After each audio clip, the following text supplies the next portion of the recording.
ሰላም ጤና ውድ የቲክቶክ ቤተሰቦቻችን እነሆ ከሰሞኑ በተለይም ከውል ጋር በተያዘ ከብድር ውል ጋር በተያዘ አንዳንድ የሰበሩ ውሳኔዎችና እንዲሁም የሀገራችን ፍትሐብሔር ሕግ ምንድነው የሚለው ጋር አያይዤ በተለይም ከ500 ብር በላይ የሆኑ ገንዘቦችን ስንበደርም እንዲሁም ደግሞ ለሌሎች ሰዎች ስናበድርላቸው በውል መሆን እንዳለበት ጠቅሼ ቪዲዮ መስራቴ ይታወቃል። በዛሬው ላይ ደግሞ ተጨማሪ በውል ማለት በውል ሆኖ በተጻፈ ውል መዋዋል ያለብን በፍትሐብሔር ሕግ ውስጥ የተጠቀሱ ዋና ዋና ነጥቦች አሉ። እንዲሁም ደግሞ በሌሎች ሕጎች ላይ የተጠቀሱ ጉዳዮች አሉ። እነሱ የትኞቹ ናቸው የሚለውን ቀደም ሲል ከገለጽኩት ከ500 ብር በላይ ከሆነው ውል በጽሁፍ መሆን አለበት በሚለው ተጨማሪ ናቸውና እነዚህም የመያዣ ውል ሲሆኑ መያዣ ውል በጽሁፍ መሆን እንዳለበት ነው። እንዲሁም የስጦታ ውል ከሌሎች ሰዎች ጋር የስጦታ ውል ስንዋዋል የስጦታ ውል በጽሁፍ መሆን እንዳለበትና እንዲሁም የኢንሹራንስ ውል ሲሆን ከአንድ ከኢንሹሪ ጋር በሚያደርገው ኢንሹራንስ ሰጪና ኢንሹራንስ ተቀባይ ጋር በሚደረገው ውል በሁለቱ መካከል የሚደረገው ውል በጽሁፍ መደረግ እንዳለበት ነው። ይህንን ደግሞ የፍትሐብሔር ሕጋችን በ1725 ላይ የተጠቀሰ ጉዳይ ነውና ዝርዝር ጉዳዮችን እዛ መመልከት ይቻላል። እንዲሁም ሌላው ደግሞ የማይንቀሳቀስ ንብረት ውል ራሱ መሆን ያለበት በጽሁፍ ነው።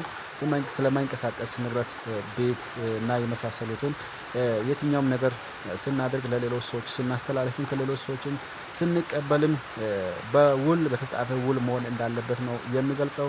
ይህም በ1723 ላይ በፍትሐብሔር ሕጋችን ላይ ታችሁ መመልከት ትችላላችሁ።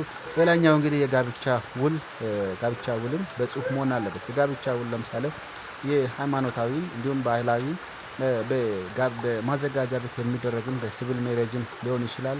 እነዚህ ሁሉ በሪትን ፎርም ናቸው እንጂ በኦራል አይደለም። ለምሳሌ አንዲት ሴት በአካባቢው ባህል በአንድ ብሔር ባህል መሰረት ከተጋባች ያንን ሽማግሌዎች በወቅቱ የነበሩ ሽማግሌዎች ይፈርማሉ።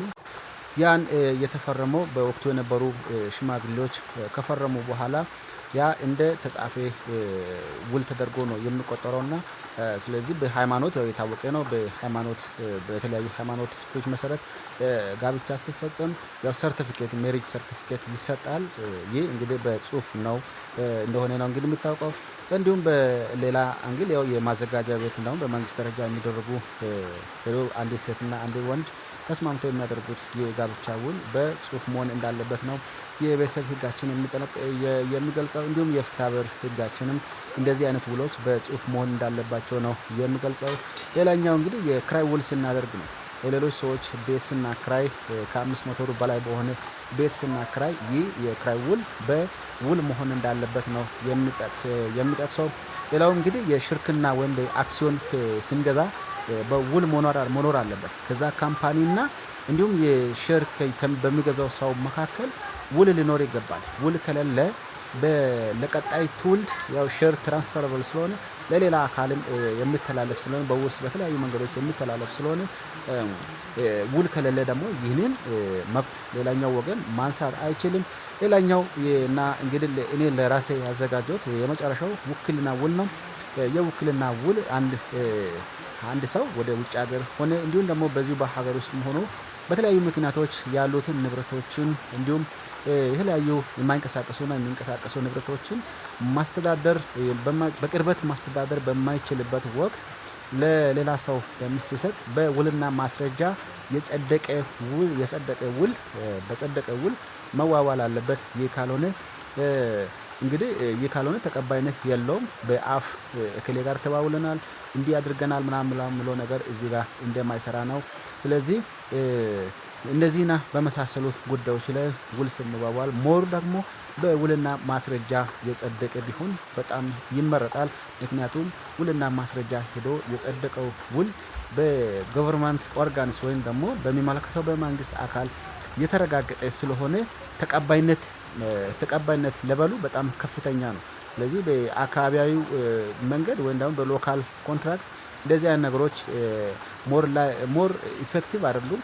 ኤኒዌይስ ግን የአካባቢ ውሎች ተቀባይነት በአንጻሩም ቢኖርም ነገር ግን በተለይም እነኚህ በጣም ከላይ ጠቀስኳቸው ነገሮች በሙሉ መደረግ ያለባቸው በፐብሊክሊ ወይም ደግሞ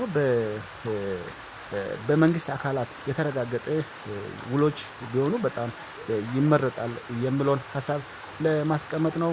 እንዲሁ ለቲክቶክ አዲስ ሆናችሁ ፎሎ እንድታደርጉና በዩቲዩብ ቻናል ጥጋቡ ማርቆስ ኦፊሻል ብላችሁ የተለያዩ የህግ ነክ መረጃዎችን እንድታገኙ በአክብሮት ጠይቃለሁ። መልካም ቆይታ። በቀጣይ ቪዲዮ እንገናኛለን። ቸር ሰንብቱ።